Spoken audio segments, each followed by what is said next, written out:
Singapore Prime Minister Hsien will be visiting Washington, D.C. from October 22 to 26 at the invitation of U.S. President Donald Trump and will meet Mr. Trump on October 23 at the White House.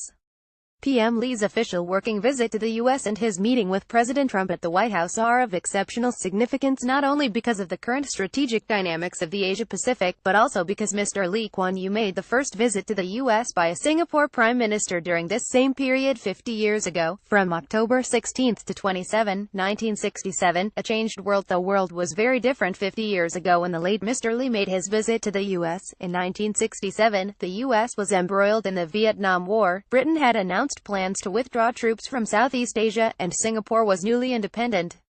It was the height of the Cold War. Mr. Lee Kuan Yew's visit focused on persuading Washington to persevere in the fight against communism, make use of former British ship repair facilities on the island to establish a presence in Southeast Asia, and bring American manufacturers and investors into Singapore. Mr. Lee had voiced his blunt and unvarnished perspectives on the region to American leaders during his meetings. The sitting U.S. President Lyndon B. Johnson was keen to listen to advice on Vietnam and the region amid a growing threat of communism. A credible Asian voice in support of American troops in Vietnam was critical to balance the anti-war protests in the U.S., the strength of US-Singapore relations, and the economic impact of American businesses in Singapore today are testaments to the success of Mr. Lee's visit and the subsequent success of efforts between both sides to advance their shared interests. The security dynamics in Southeast Asia are vastly different from 50 years ago. Today, the Soviet Union has disintegrated and the Cold War has ended. Nevertheless, the Asia-Pacific region continues to face security challenges. China's economic rise and military expansion in recent decades pose serious concerns for U.S. strategic dominance in the region. The Korean Peninsula remains a flashpoint. Even without a nuclear war resulting between North Korea and the U.S., tensions can lead to unchecked escalation and weakened alliances, adding strain to existing Sinus competition. Cross-straits relations between China and Taiwan are returning to the spotlight under Tsai Ing-wen. Adding to the complexity of these tensions are the South China Sea disputes that involve China and its Southeast Asian neighbors. Singapore is not a claimant in the disputes, but currently coordinates the ASEAN-China dialogue and will be in the hot seat when it takes over the chairmanship of ASEAN in 2018. Tensions between Vietnam and China over the South China Sea came to a head in 2014 when Beijing moved an oil rig into waters claimed by Hanoi. Photo AFP. What Trump wants. The U.S. government understands the key role Singapore plays in these contexts. Like in 1967, the U.S. government today will need partners in Asia to offer an assessment on how the U.S. is doing. The U.S., if not President Trump himself, then surely his policymakers and members of the cabinet and in Congress and other meetings, must expect Singapore to deliver its unfettered assessment of the future of geopolitics in Asia, the potential for conflict, and how the U.S. can continue to maintain a meaningful presence in this context. Fresh off his recent visit to Beijing, PM Lee will likely also be asked for his views on the Chinese leadership and China's recent initiatives to engage the region, including the magnitude and sustainability of China's Belt and Road Initiative. There will be unavoidable awkward moments. President Trump's rationale for pulling the U.S. out of the TPP, an initiative so strongly championed by Singapore to facilitate the U.S.'s economic engagement of the Asia-Pacific, as well as any suggestions he may have for a replacement, will be interesting talking points between the two leaders. Observers will be watching what comes out of that White House meeting and if President Trump's perspectives on the Asia-Pacific and the U.S.'s role in it have shifted.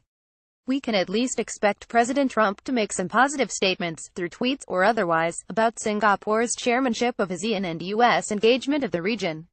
The real test is what President Trump will say and agree to during his Asia visit and attendance of APEC and key ASEAN meetings when he visits the region in November. Prime Minister Hsien last met with U.S. President Donald Trump on the sidelines of the G20 summit in Hamburg. Photo Kenneth Lim. Enhancing U.S.-Singapore cooperation beyond the conversations that promote mutual understanding of the Asia-Pacific region. PM Lee's visit is a chance for U.S. and Singapore officials to explore areas that can enhance current partnerships. For defense, Singapore and the U.S. have signed the Enhanced Defense Cooperation Agreement in December 2015, which updated the Strategic Framework Agreement signed in 2005. Having just entered into an agreement 2 years ago, there is no strong impetus for a new defense deal between both countries. But emerging areas of mutual concern including terrorism and cybersecurity can provide renewed interest and a momentum towards security cooperation. and Singapore's recent assistance to the U.S. during Hurricane Harvey may be a useful reminder of the contributions the Singapore Armed Forces training in the U.S. offers. Economically, the 2004 Singapore Free Trade Agreement (USSFTA) undergirds robust economic and trade relations between the two countries. Given that the USSFTA has not been updated for more than a decade and that China has made significant progress in engaging Asian nations through its economic charm offensive, President Trump may decide to enhance current US-Singapore economic cooperation that facilitates greater American economic presence in Southeast Asia. Airmen from the RSAF working closely with soldiers from the Texas Army National Guard to load supplies onto the RSAF's CH-47 Chinook helicopter in relief efforts during Hurricane Harvey. Photo MINDEF. More importantly, PM Lee's visit is also an opportunity for leaders of both countries to get to know each other better and establish working personal relationships. It is particularly important for PM Lee's Singapore delegation, many of whom are likely to be cabinet ministers who will form the core of Singapore's fourth-generation leadership, to meet key officials in the Trump administration. Timely visit. It is not just Singaporeans who will be watching PM Lee's visit to the U.S. closely. It is ironic that President Trump's rhetoric of America First and Make America Great Again may have given Southeast Asian leaders cause for concern that an isolationist U.S. foreign policy is in the dawn. Nevertheless, apart from withdrawing from the TPP in the first week of Trump's presidency, the Trump administration has not taken action that hints at a reversal from Barack Obama's pivot to Asia.